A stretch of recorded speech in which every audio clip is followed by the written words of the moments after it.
مصارف الزکات، زکات کے مصارف. زکات کے مستحق 8 قسم کے لوگ ہیں. حضرت زیاد بن حارث صدائی رضی اللہ عنہ کہتے ہیں کہ میں نبی اکرم صلی اللہ علیہ وسلم کے پاس آیا اور آپ صلی اللہ علیہ وسلم سے بیعت کی. آپ حضرت زیاد طویل حدیث بیان کرتے ہوئے کہتے ہیں کہ آپ صلی اللہ علیہ وسلم کے پاس ایک آدمی آیا اور کہا کہ مجھے صدقہ سے کچھ دیجیے. نبی اکرم صلی اللہ علیہ وسلم نے اسے فرمایا زکوٰۃ کے بارے میں اللہ تعالیٰ نہ تو کسی نبی کے حکم پر راضی ہوا اور نہ ہی کسی غیر کے حکم پر، یہاں تک کہ خود اللہ تعالیٰ نے زکوٰۃ میں حکم فرمایا اور زکوٰۃ کے 8 مصرف بیان کیے. بس اگر تو ان 8 میں سے ہے تو میں تجھ کو تیرا حق دوں گا ورنہ نہیں. اسے ابو داؤد نے روایت کیا ہے. تو اس سے کیا پتہ چلتا ہے کہ ہم اپنی مرضی اور پسند سے لوگوں میں زکوٰۃ نہیں بانٹ سکتے کہ یہ شخص مجھے بہت پسند ہے، میرا دل چاہتا ہے اپنی زکوٰۃ اس کو دے دو. ایسا نہیں کر سکتے. زکوٰۃ تقسیم کرنے کا حق کس کے پاس ہے؟ اللہ تعالیٰ کے پاس. یعنی اللہ سبحانہ تعالیٰ نے اس معاملے میں نبی صلی اللہ علیہ وسلم کو بھی اختیار نہیں دیا کہ آپ جہاں چاہیں زکوٰۃ استعمال کر لیں. اللہ تعالیٰ نے خود تقسیم کی ہے. بعض لوگ اگر کہتے ہیں کہ ہم زکوٰۃ کے مستحق ہیں ہمیں دے دیں، تو پہلے آپ کو پتا ہونا چاہیے کہ مستحق کون کون ہے. اگر وہ اس میں آتے ہوں تو دے دیں، صرف ان کے کہنے پر نہیں.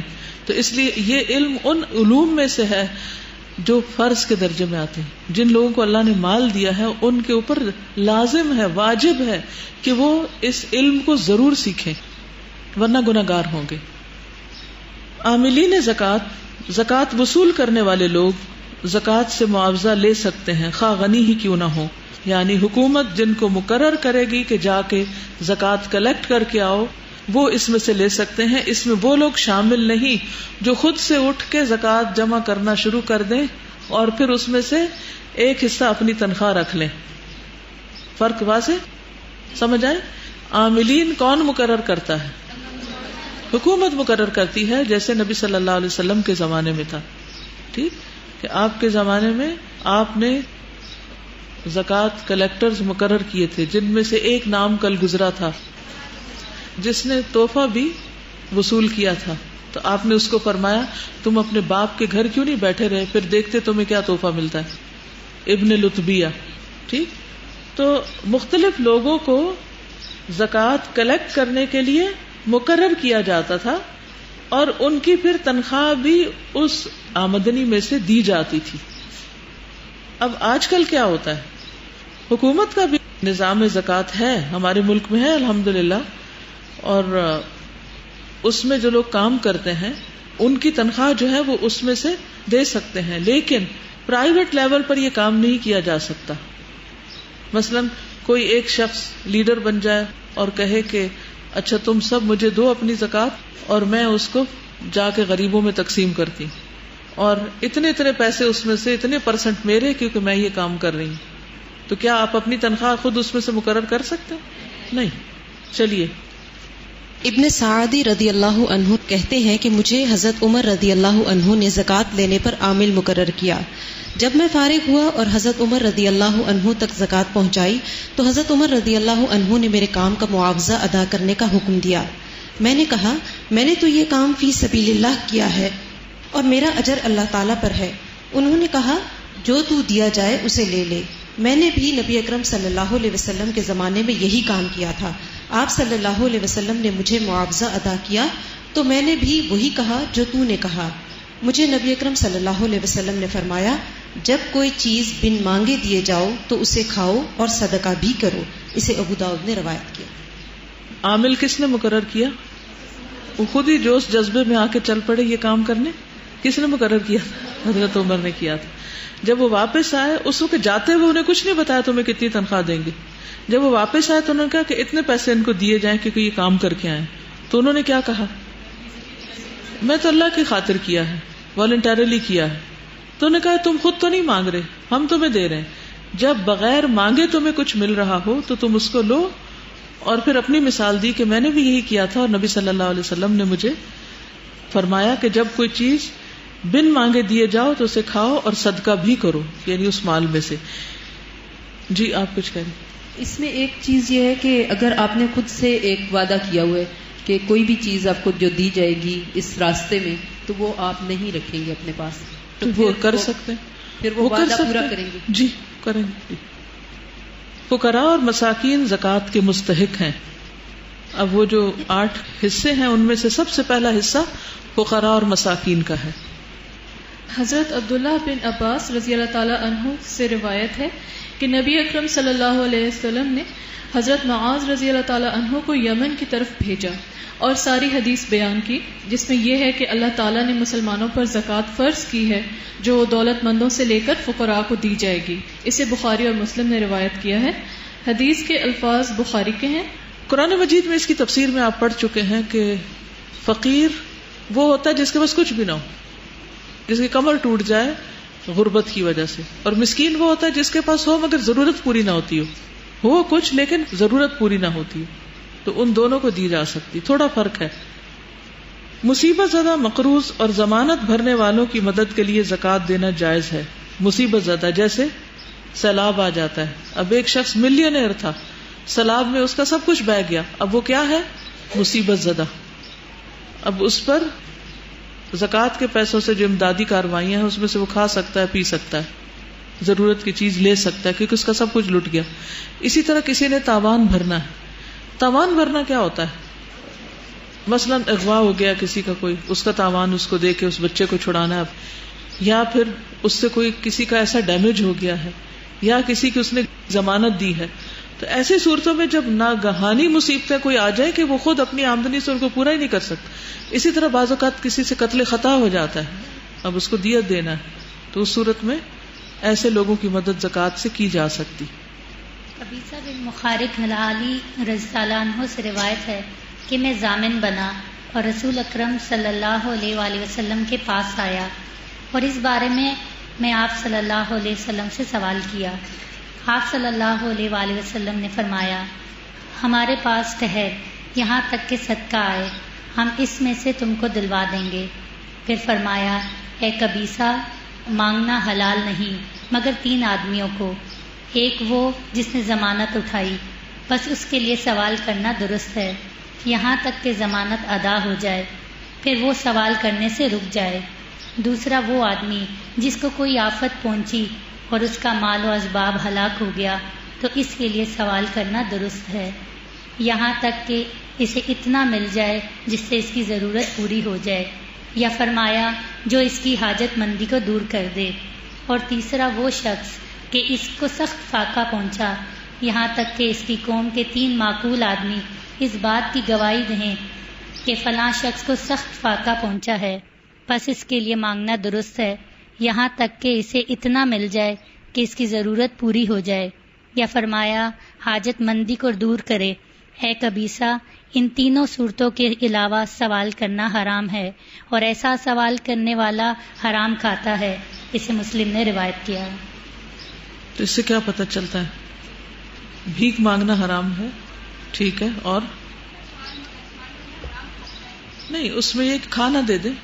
ایک شخص بھوکا ہے اور آپ کو پتا اگر پیسہ دیا تو وہ اسے نشہ کرے گا، تو آپ اس کو کھانا دے دیں. اگلی حدیث ہے، حضرت ابو سعید خدری کہتے ہیں کہ نبی اکرم صلی اللہ علیہ وآلہ وسلم کے زمانے میں ایک شخص کو ان پھلوں میں نقصان پہنچا جو اس نے خریدے تھے، بس وہ بہت زیادہ مقروض ہو گیا. رسول اللہ صلی اللہ علیہ وآلہ وسلم نے فرمایا، اس سے صدقہ دو. لوگوں نے اسے صدقہ دیا لیکن صدقے سے اس کا قرض پورا ادا نہ ہوا، تو آپ صلی اللہ علیہ وآلہ وسلم نے اس کے قرض خواہوں سے فرمایا، جو ملتا ہے لے لو، اس کے سوا تمہارے لیے کچھ نہیں. اس سے کیا پتہ چلتا ہے؟ آج کے دور میں بھی بعض اوقات کوئی شخص ایک بزنس میں پیسہ لگاتا ہے اور پورے کا پورا ڈوب جاتا ہے اور اس کی عزت خطرے میں پڑ جاتی. ایسی صورت میں اس کو بھی زکوٰۃ دی جا سکتی. حضرت ابو سعید خدری رضی اللہ عنہ کہتے ہیں کہ حضرت علی رضی اللہ عنہ نے یمن سے مٹی میں ملا ہوا کچھ سونا یعنی کان سے نکلا ہوا نبی صلی اللہ علیہ وسلم کے پاس بھیجا.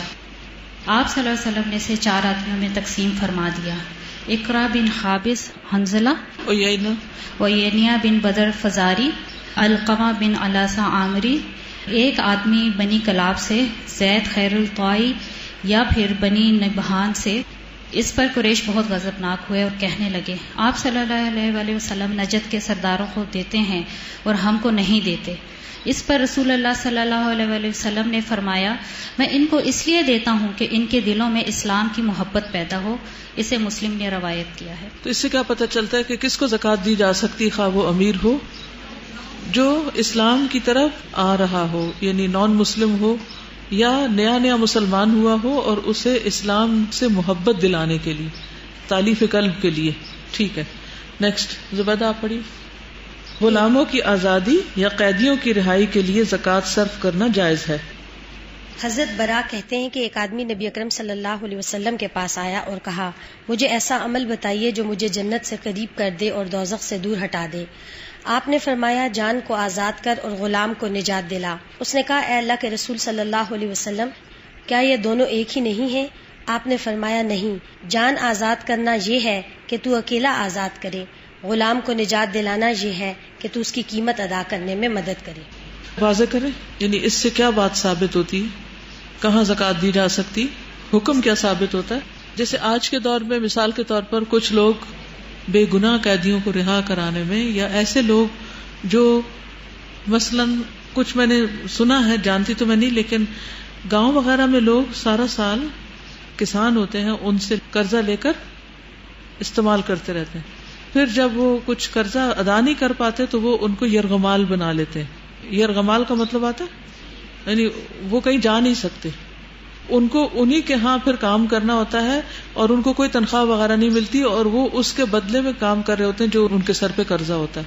تو ایسے میں اگر اس شخص کو وہاں کی قید سے نجات دلانی تو کوئی اس کا زکوٰۃ سے قرضہ ادا کر کے اس کو آزادی رہائی دلا سکتا ہے. اللہ کی راہ میں جہاد کرنے والے کو زکوٰۃ دینا جائز ہے.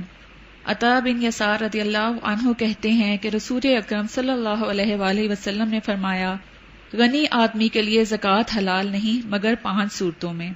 نمبر 1 اللہ کی راہ میں جہاد کرنے والے کے لیے. نمبر 2 عامل زکوٰۃ کے لیے. نمبر 3 تاوان بھرنے والے کے لیے. نمبر 4 اس غنی آدمی کے لیے جو اپنے مال سے کسی غریب کو زکوٰۃ میں دی گئی کوئی چیز خریدنا چاہے. نمبر 5 اس غنی آدمی کے لیے جس کا ہمسایہ محتاج تھا، کسی نے اس مسکین کو زکوٰۃ میں کوئی چیز دی اور اس مسکین نے غنی ہمسائے کو ہدیے کے طور پر دے دی. اسے ابو داؤد نے روایت کیا ہے. تو بیسیکلی اس میں جو بات پتہ چلتی وہ یہ اس کی وضاحت میں کہ اللہ کی راہ میں جو لوگ جنگ کر رہے ہوں ان کو زکوٰۃ دی جا سکتی ہے، ٹھیک، کیونکہ وہ اپنا جان مال وقت اس میں لگا رہے ہیں. اب اس میں علماء نے جو بعد میں وسعت کی ہے فی سبیل اللہ کے معنوں میں، تو جہاد فی سبیل اللہ میں حج اور عمرہ بھی شامل ہیں کیونکہ وہ بھی اللہ کے راستے کا سفر ہے، لیکن یہ امیروں کو نہیں دی جائے گی. اس میں یعنی ایک شخص جو خود افورڈ کر سکتا ہے، جس پہ حج فرض ہے، تو اس کا فرض تبھی ادا ہو سکتا ہے جب وہ خود اپنے پیسے سے حج کرے، من استطاع الیہ سبیلا. لیکن بعض اوقات ایسا بھی ہوتا ہے کہ کچھ لوگوں کو شدید قسم کی خواہش ہوتی ہے مگر وہ قطعاً افورڈ نہیں کر سکتے، تو ان کو زکوٰۃ کی مد سے ان کے فقیر یا مسکین ہونے کی وجہ سے ان کو پیسہ دے دیا جائے گا جس کو وہ عمرے یا حج کے لیے استعمال کر سکتے ہیں. یہ نہیں کہ کوئی آپ کا رشتہ دار جو اچھا بھلا ویل آف ہو وہ جا رہا ہو حج کرنے اور آپ اپنی زکوٰۃ نکال کے اس کو تحفے میں دے دیں کہ آپ چونکہ فی سبیل اللہ جا رہے ہیں اس لیے یہ لے لیجئے پیسے. یہ نہیں کر سکتے. سمجھ آ گئی بات؟ کون سا شخص جو حج پر جائے تو اس کو زکوٰۃ دی جا سکتی؟ جو خود افورڈ نہیں کر سکتا، جو مستحق ہو. ٹھیک ہے. نمبر 2 بعض علماء کے نزدیک دین کی سربلندی، دین کی تیاری اور اشاعت کے جملہ کام، مثلا دینی مدارس کی تعمیر، ان کی دیکھ بھال یعنی ان کی مینٹیننس، دینی کتب کی اشاعت پبلیکیشنز اور تقسیم وغیرہ میں بھی یعنی فری ڈسٹریبیوشن، اس میں ان سب کو انہوں نے جہاد فی سبیل اللہ میں شامل کیا. کہا یہ جاتا ہے کہ جہاد 2 طرح کا ہوتا ہے، ایک وہ جو میدان جنگ میں ہوتا ہے اور ایک وہ الغزو الفکری کہتے ہیں اس کو، یعنی ذہنی جنگ، فکر کی جنگ، انٹلیکچوئل انویژن، کہ جس میں مسلمانوں کے اوپر ایسے افکار مسلط کیے جاتے ہیں، وہ بھی وار کی ایک شکل ہوتے ہیں کہ جس سے وہ اپنے دین سے باغی ہو جاتے ہیں. 2 دن پہلے ہی مجھے کسی نے واقعہ بتایا کہ خاتون بہت پریشان تھی کہ ان کا بچہ جو اچھے بھلی نماز روزہ کرتا تھا سب کچھ چھوڑ کے بیٹھ گیا. تو اس نے کوئی ایسی چیز پڑھ لی، اب اس وقت انٹرنیٹ پہ اور ویسے بھی لٹریچر اتنا عام ہے ایسی چیز کو پڑھ لی کہ جس سے اس کا ذہن بھٹک گیا. اب جب اپنے دین کی تعلیم پوری نہ ہو، آپ کو اپنے دین کا پتہ نہ ہو، آپ کا اپنا اندر کا ڈیفenس سسٹم جو ہے وہ مضبوط نہ ہو، تو پھر باہر سے آنے والے جراثیم جو آپ پر یلغار کر لیتے ہیں. تو وہ بالکل دین سے، نماز سے، ہر چیز سے باغی ہو گیا بیٹھے بٹھائے. مجھے وہ حدیث یاد آ رہی تھی کہ ایک شخص رات کو سوئے گا مسلم کے طور پر، اور جب صبح اٹھے گا تو کافر ہو چکا ہوگا. اس کی وجہ کیا ہے؟ اس کا یہ مطلب نہیں کہ اچانک ہی رات کو سوتے سوتے کوئی اس کے اندر کوئی ایسی تبدیلی واقع ہو جائے گی. بعض اوقات ایسا ہوتا ہے کہ سونے سے پہلے ہم کچھ دیکھ رہے ہیں، کچھ پڑھ رہے ہیں، اور وہ جو آخری وقت میں ہم نے کوئی چیز پڑھی ہوتی ہے وہ ساری رات ہمارے ذہن کا حصہ رہتی ہے، اور جب صبح اٹھتے ہیں تو ہماری سوچیں بدلی ہوئی ہوتی ہیں، دل بدلا ہوا ہوتا ہے. تو ایسی صورت میں جب کہ ہتھیاروں کی جنگ نہ بھی مسلط کی جا رہی ہو، افکار کی جنگ مسلط کی جا رہی ہو، تو اس کے توڑ کے لیے صحیح اسلامی فکر کو رواج دینے میں اگر ایسے مال موجود نہ ہو تو وہ بھی پھر زکوٰۃ کے مال سے ایسی چیزیں کی جا سکتی. نمبر 4، حدیث کے چوتھے نمبر میں صرف اس شبہ کو دور کیا گیا کہ غریب آدمی کو زکوٰۃ میں دی گئی کوئی چیز غنی خریدنا چاہے تو خرید سکتا ہے. یعنی آپ نے کسی غریب بچی کی شادی پر اس کو ایک انگوٹھی دی سونے کی، اب اس بیچاری کو ضرورت ہے پیسوں کی، تو وہ اپنے ہمسائے کو یا کسی دوست کو وہ انگوٹھی بیچنا چاہتی، لیکن وہ زکوٰۃ کی انگوٹھی ہے تو لینے والا، خریدنے والا یہ سوچتا ہے کہ پتہ نہیں میں خرید سکتا ہوں کہ نہیں، تو ایسا شخص خرید سکتا ہے. یعنی زکوٰۃ میں دیا گیا مال خریدا جا سکتا ہے، بیچا جا سکتا ہے. اور 5ویں نمبر میں اس شبہ کو دور کیا گیا ہے کہ کوئی غنی آدمی کسی غریب آدمی کو زکوٰۃ میں دی گئی چیز کا غریب آدمی کی طرف سے ہدیہ قبول کر سکتا ہے، ورنہ زکوٰۃ کے اصل حقدار پہلے 3 آدمی ہیں، خواہ وہ غنی ہی کیوں نہ ہو. جہاد فی سبیل اللہ کی مد میں جمع شدہ رقوم پر زکوٰۃ نہیں. مثال کے طور پر اگر آپ زکوٰۃ اکٹھی کر رہے ہیں فی سبیل اللہ کام کے لیے، اور وہ اتنی اماؤنٹ ہوگی کہ پھر اس پہ زکوٰۃ لگتی تو اس پہ زکوٰۃ نہیں لگے گی کہ آلریڈی زکوٰۃ کا مال ہے. دوران سفر ضرورت پڑنے پر مسافر کو زکوٰۃ دینی جائز ہے، خواہ اپنے گھر میں غنی کیوں نہ ہو. حضرت ابو سعید رضی اللہ تعالیٰ عنہ کہتے ہیں کہ رسول اللہ صلی اللہ علیہ وسلم نے فرمایا، صدقہ آدمی کے لیے حلال نہیں مگر اس آدمی کے لیے جو اللہ تعالیٰ کے راستے میں نکلا ہوا ہو، یا مسافر کے لیے، یا جو پڑوسی فقیر پر صدقہ کیا گیا اور اس نے کسی غنی آدمی کو ہدیہ کے طور پر دے دیا، یا اس کی دعوت کی، یعنی غنی کو فقیر کا ہدیہ یا دعوت قبول کرنا جائز ہے، خواہ وہ ہدیہ اور دعوت زکوٰۃ کے مال سے کی گئی ہو. اسے ابو داؤد نے روایت کیا. جی، بعض اوقات آپ کسی فقیر انسان کو کچھ زکوٰۃ کے پیسے دیتے ہیں اور وہ شادی کی دعوت اس میں تھوڑی سی کر لیتے ہیں، کچھ چائے کا کپ پلا دیتا ہے اپنے ہمسایوں کو جو کہ جن پہ زکوٰۃ نہیں لگتی، تب وہ زکوٰۃ کے مال سے چائے پلا رہا ہے. تو اب آپ ہیزیٹنٹ ہیں کہ پتہ نہیں مجھے یہ چائے پینی چاہیے کہ نہیں، کیونکہ زکوٰۃ کے پیسے کی ہے. تو جس پہ زکوٰۃ جانی تھی وہ لگ گئی، اب آپ وہ چائے پی سکتے ہیں، آپ کے لیے حلال ہے، کیونکہ آپ براہ راست لے کے نہیں پی رہے، آپ اس سے پی رہے ہیں جس پہ زکوٰۃ لگ چکی، اس سے لے کر پی رہے ہیں. اوکے، نیکسٹ دیکھتے ہیں. زکوٰۃ صرف مسلمانوں کو دینی چاہیے. حضرت ابن عباس سے مروی ہے کہ رسول اللہ صلی اللہ علیہ وسلم نے جب حضرت معاذ کو یمن بھیجا تو فرمایا، تم اہل کتاب کے پاس جا رہے اور انہیں توحید اور رسالت کی دعوت دو. اگر وہ تمہاری بات مان لیں تو انہیں بتاؤ کہ اللہ نے تم پر دن رات میں 5 گانا نماز فرض کی ہے. اگر وہ تمہاری یہ بات بھی مان لیں تو انہیں بتاؤ کہ اللہ تعالیٰ نے تم پر زکوٰۃ فرض کی ہے، جو کہ تمہارے مالداروں سے لی جائے گی اور تمہارے محتاجوں کو دی جائے گی. اگر وہ تمہاری یہ بات بھی مان لیں تو خبردار ان کے نفیس مال نہ لینا اور مظلوم کی بد دعا سے ڈرتے رہنا، کیونکہ اس کی بد دعا اور اللہ تعالیٰ کے درمیان کوئی پردہ حائل نہیں ہوتا. تو اس سے کیا پتہ چلتا ہے کہ زکوٰۃ صرف مسلمز کو دی جائے گی، سوائے اس کے کہ کوئی نان مسلم اسلام کی طرف آ رہا ہو تو اس کی مدد کر کے یا اس کو ایسا کوئی گفٹ دے کر اسے اسلام میں داخل کر لیا جائے. زکوٰۃ کو تمام مصارف میں تقسیم کرنا ضروری نہیں. یہ بہت اہم سوال ہے جو عام طور پہ لوگ پوچھتے ہیں کہ کیا ہر مد میں تھوڑا تھوڑا دینا ہوگا؟ نہیں، آپ ایک میں بھی ساری دے سکتے ہیں اور سب میں بھی دے سکتے ہیں. حضرت ابو ہریرہ سے روایت ہے کہ ہم نبی اکرم صلی اللہ علیہ وسلم کے پاس بیٹھے تھے کہ ایک صحابی آیا، کہنے لگا یا رسول اللہ میں ہلاک ہو گیا. نبی اکرم صلی اللہ علیہ وسلم نے پوچھا کیا بات ہے؟ اس نے کہا میں روزے کی حالت میں بیوی سے صحبت کر بیٹھا ہوں. رسول اللہ صلی اللہ علیہ وسلم نے پوچھا کیا تو ایک غلام کو آزاد کر سکتا ہے؟ اس نے کہا نہیں. نبی اکرم صلی اللہ علیہ وسلم نے پھر دریافت فرمایا کیا 2 ماہ کے مسلسل روزے رکھ سکتے ہو؟ اس نے عرض کیا نہیں. نبی اکرم صلی اللہ علیہ وسلم نے پھر پوچھا کیا 60 مسکینوں کو کھانا کھلا سکتے ہو؟ اس نے عرض کیا نہیں. نبی صلی اللہ علیہ وسلم نے فرمایا اچھا بیٹھ جاؤ. نبی اکرم صلی اللہ علیہ وسلم تھوڑی دیر رکے. ہم ابھی اسی حالت میں بیٹھے تھے کہ آپ کی خدمت میں زکوٰۃ کی کھجوروں کا ایک عرق لایا گیا. عرق بڑے ٹوکرے کو کہا جاتا ہے. نبی صلی اللہ علیہ وسلم نے فرمایا یہ کھجوریں لے جاؤ اور صدقہ کرو.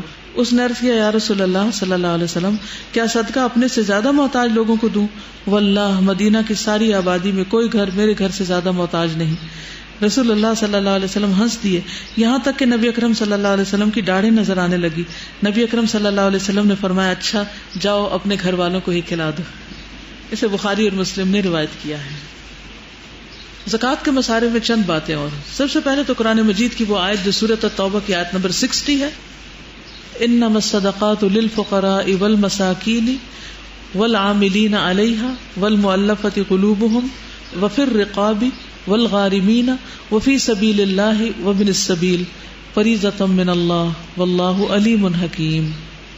صدقات تو صرف فقیروں اور مسکینوں کے لیے اور ان پر مقرر عاملوں کے لیے ہیں اور ان کے لیے جن کے دلوں میں الفت ڈالنی مقصود ہے اور گردنیں چھڑانے میں اور تاوان بھرنے والوں میں اور اللہ کے راستے میں اور مسافر میں خرچ کرنے کے لیے یعنی مسافر کو دینے کے لیے. مسافر اپنے گھر میں چاہے امیر ہی کیوں نہ ہو لیکن اگر سفر میں وہ کسی شدید ضرورت میں مبتلا ہو گیا تو اس پر زکوٰۃ صرف کی جا سکتی ہے. مثلا یہاں سے کوئی شخص امریکہ جاتا ہے وہاں اس کو ہارٹ اٹیک ہو جاتا ہے اور اس کو اسپتال لے جاتے ہیں.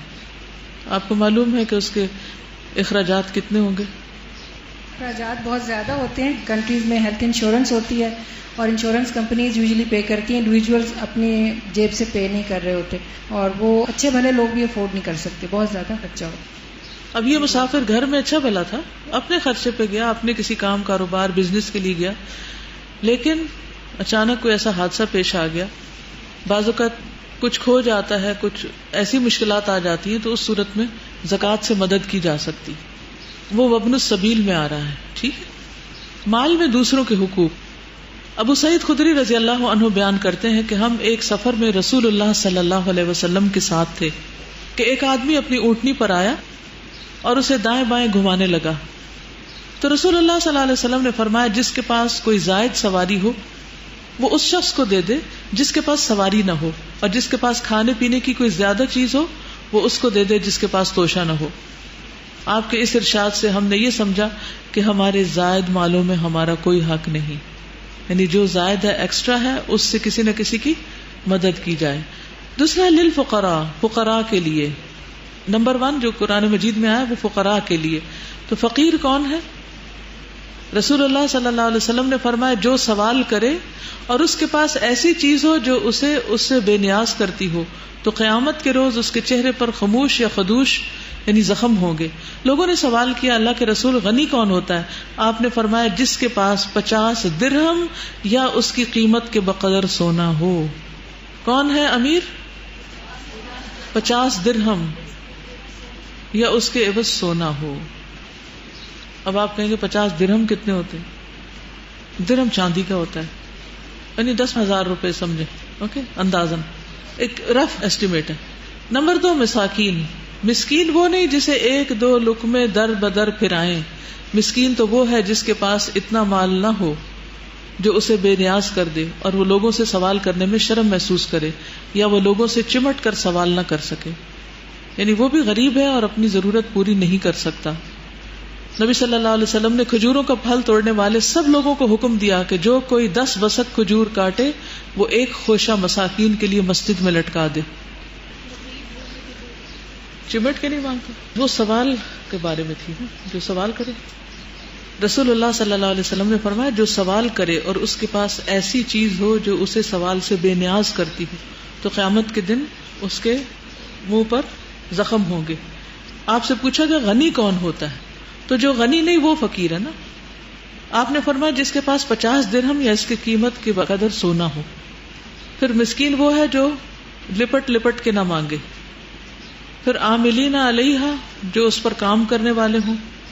مستور بن شداد کہتے ہیں میں نے نبی صلی اللہ علیہ وسلم کو فرماتے ہوئے سنا، آپ کہہ رہے تھے جو شخص ہمارا عامل ہو بس اسے چاہیے کہ وہ ایک بیوی کا خرچ بیت المال سے لے لے، اگر اس کے پاس خدمتگار نہ ہو تو اسے چاہیے کہ خدمتگار رکھ لے، اگر رہنے کے لیے گھر نہ ہو تو اسے چاہیے کہ وہ رہنے کے لیے مکان لے لے۔ ابو بکر رضی اللہ تعالیٰ عنہ کہتے ہیں کہ مجھے خبر دی گئی کہ نبی صلی اللہ علیہ وسلم نے فرمایا جو شخص ان چیزوں کے سوا میں سے کچھ لے تو وہ خائن یا چور ہے، یعنی عاملین علیہا کی تنخواہ اتنی نہیں ہونی چاہیے کہ جو لگژریز میں ہو، صرف بیسک نیڈز پوری ہوں۔ زکوٰۃ کے مال میں سے عامل کو بھی جو زکوٰۃ کی حساب کتاب کرے، کلیکٹ کرے، اس کو بھی زکوٰۃ دی جا سکتی ہے، زکوٰۃ کے مال میں سے اس کی تنخواہ لگائی جا سکتی ہے، لیکن وہ کتنی ہوگی؟ صرف بنیادی ضروریات، نیڈز ہوں، وانٹس نہ ہوں، ڈیزائرز نہ ہوں۔ بیسک نیڈز میں کیا کیا بتایا گیا؟ بیوی بچوں کا خرچہ، ایک خدمتگار اور ایک مکان اور سواری کا بھی آتا ہے۔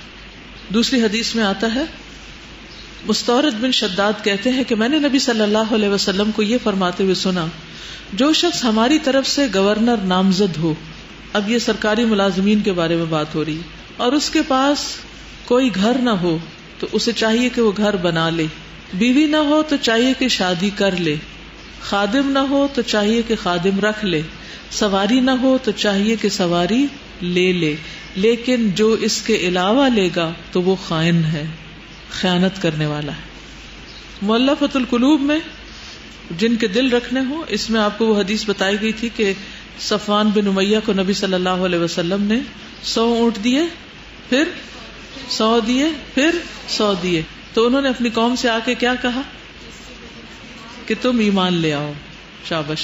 وفر رقاب میں گردنیں چھڑانے میں ابو ہریرہ رضی اللہ عنہ سے روایت ہے، نبی صلی اللہ علیہ وسلم نے فرمایا جس نے کسی مسلمان غلام کو آزاد کیا تو اللہ اس کے ایک ایک ٹکڑے کے بدلے، ایک ایک ہڈی جوڑ کے بدلے آزاد کرنے والے کا ایک ٹکڑا آگ سے آزاد کرے گا، یہاں تک کہ شرمگاہ کے بدلے شرمگاہ بھی آزاد ہوگی دوزخ سے، آگ میں جانے سے۔ پھر ہے والغارمین، غارمین کا کیا مطلب ہے؟ قرض دار۔ تو اگر کوئی شخص مقروض ہو جائے تو اس پر آسانی کرنے کے لیے اسے زکوٰۃ کے مال میں سے دیا جا سکتا ہے۔ نبی صلی اللہ علیہ وسلم نے فرمایا جس نے کسی مومن سے دنیا کی تکلیفوں میں سے کسی تکلیف کو دور کیا، اللہ تعالیٰ اسے قیامت کے دن کی تکالیف میں سے کسی تکلیف کو دور کر دے گا۔ جس نے کسی تنگ دست پر آسانی کی، اللہ اس پر دنیا اور آخرت میں آسانی کرے گا، اور اللہ تعالیٰ تب تک اس بندے کی مدد میں ہوتے ہیں جب تک وہ اپنے بھائی کی مدد میں لگا رہتا ہے۔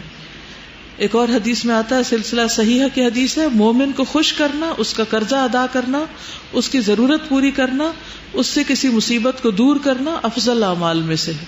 تو قرضہ کسی کا ادا کرنا بہت بہترین عمل میں سے ہے۔ آپ نے فرمایا جو اپنے بھائی کے ساتھ اس کی ضرورت پوری کرنے کے لیے چلا، اللہ تعالیٰ اس کو اس دن ثابت قدم رکھے گا جس دن قدم ڈگمگا جائیں گے، ٹھیک ہے، یعنی اس کو اللہ تعالیٰ ثابت قدمی عطا کریں گے۔ پھر ہے وفی سبیل اللہ، جس میں حج اور عمرہ آتا ہے۔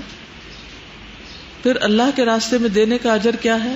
من یقرض اللہ قرضا حسنا فیضاعفہ لہ اضعافا کثیرۃ واللہ یقبض ویبسط والیہ ترجعون، سورۃ البقرہ 245۔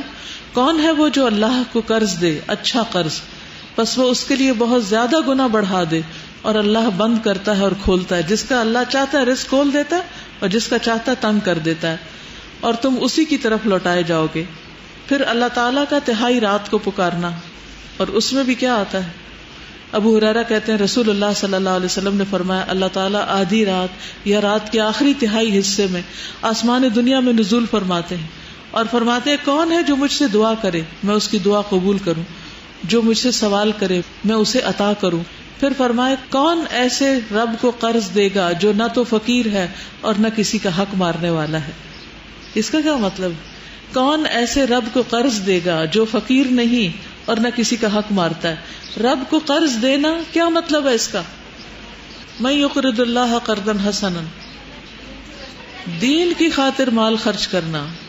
یعنی ایک ہوتا ہے ہم کسی غریب فقیر مسکین کو دیتے ہیں، انسان کو دیتے ہیں، اور ایک ہوتے ہیں صرف رب کو دیتے ہیں، بندوں کو نہیں دیتے. وہ کسی بندے پہ نہیں لگ رہا ہوتا، وہ ایک کاز کے لیے. اگر آپ زکوٰۃ کی ساری مدیں دیکھیں تو اس میں سارے افراد ہیں لینے والے سوائے فی سبیل اللہ کے. غور کیا آپ نے؟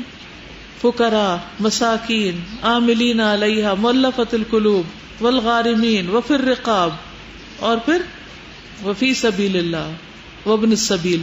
تو سوائے فی سبیل اللہ کے باقی سب کون ہیں؟ انسان ہیں. تو فی سبیل اللہ میں انسان کس کو دیتا ہے؟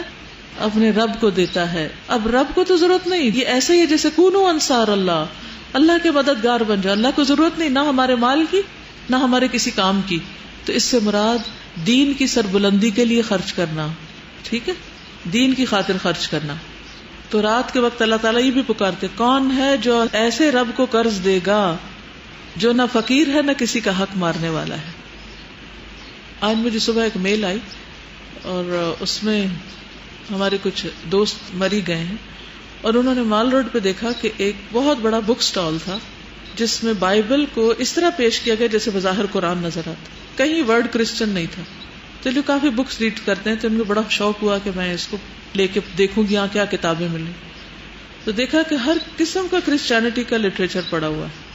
اور آپ کو پتا ہے کہ جو پڑھنے کے شوقین ہوتے ہیں، جو کتابوں کے شوقین ہوتے ہیں، جب پورے مال روڈ پہ اور کچھ نہ دیکھیں سوائے کرسچن بک سٹال کے تو وہ کیا کریں گے؟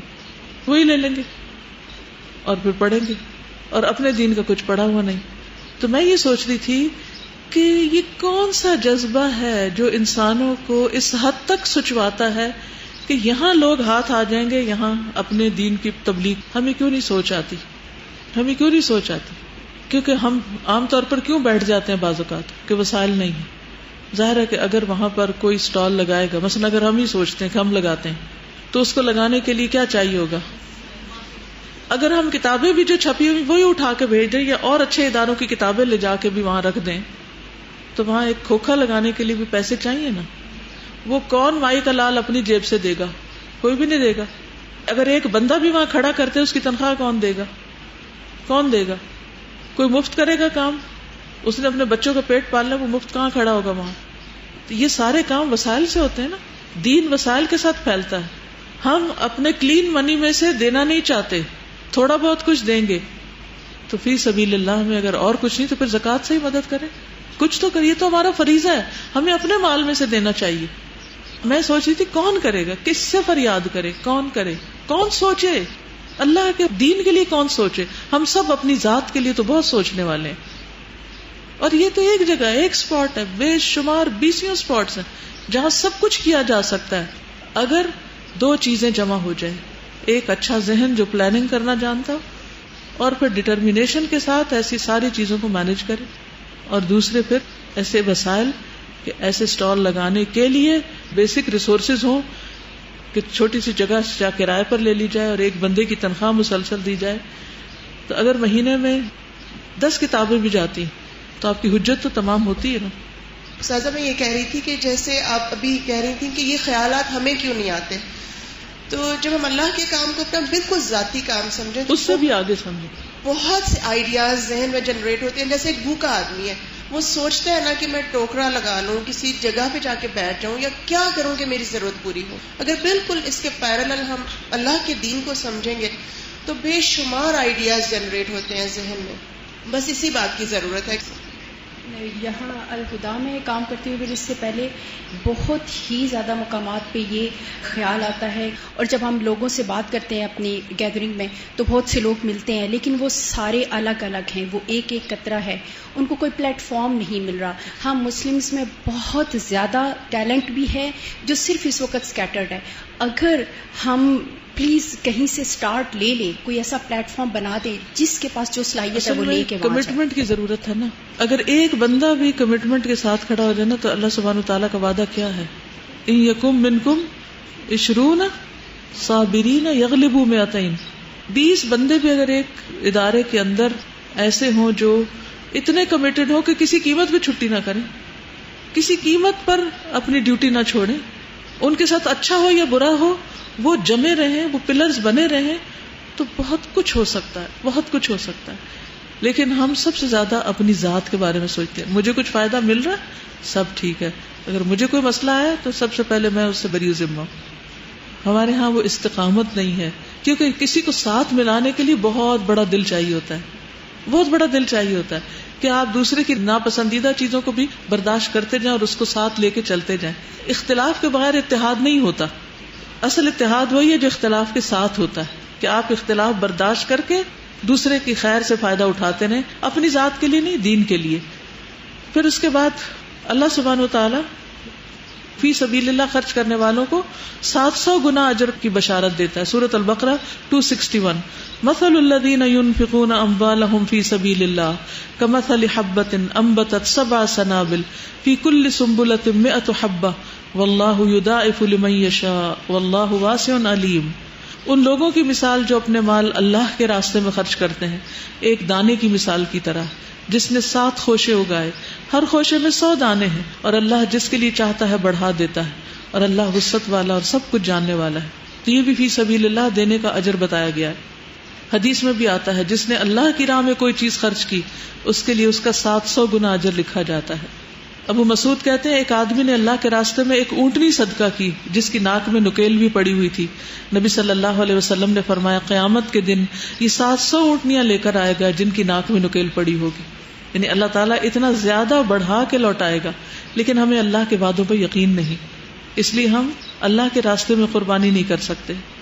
پھر وابن السبیل کے بارے میں بھی آپ نے پڑھا. رسول اللہ صلی اللہ علیہ وسلم نے فرمایا یہ مال و دولت بھی ایک خوشگوار سبزہ زار ہے، اور مسلمان کا وہ مال کتنا عمدہ ہے جو مسکین، یتیم اور مسافر کو دیا جائے. مسلمان کا وہ مال کتنا عمدہ ہے جو مسکین، یتیم اور مسافر کو دیا جائے.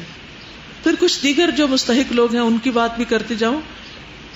مستحقین میں سب سے بڑے مستحق اپنے ہی رشتہ دار ہوتے ہیں اگر وہ ان کیٹیگریز میں آتے ہیں، تو ان سے شروع کرنا چاہیے. نبی صلی اللہ علیہ وسلم پر جب یہ آیت اتری لن تنالوا البر حتی تنفقوا مما تحبون، تو حضرت ابو طلحہ یہ سن کر اپنا باغ لے کر حاضر ہوئے جو بیرہا کا باغ تھا، اور بہت مالدار تھے. مدینہ میں تمام انصار سے زیادہ مالدار تھے ابو طلحہ، اور انہوں نے کہا یہ فی سبیل اللہ میں وقف کرتا ہوں. تو آپ صلی اللہ علیہ وسلم نے ان سے کیا کہا کہ تم اپنے رشتہ داروں میں اس کو تقسیم کر دو. تو انہوں نے اپنے رشتہ داروں اور چچا کے لڑکوں کو دے دیا. پھر اسی طرح رشتہ داروں کو دینے کا دگنا اجر ہے. پھر شوہر کو بھی زکوٰۃ دی جا سکتی، ٹھیک ہے، جس میں حضرت عبداللہ بن مسعود کی بیوی حضرت زینب کا واقعہ ملتا ہے حدیث میں، جس کو آپ آگے دیکھیں گے بھی.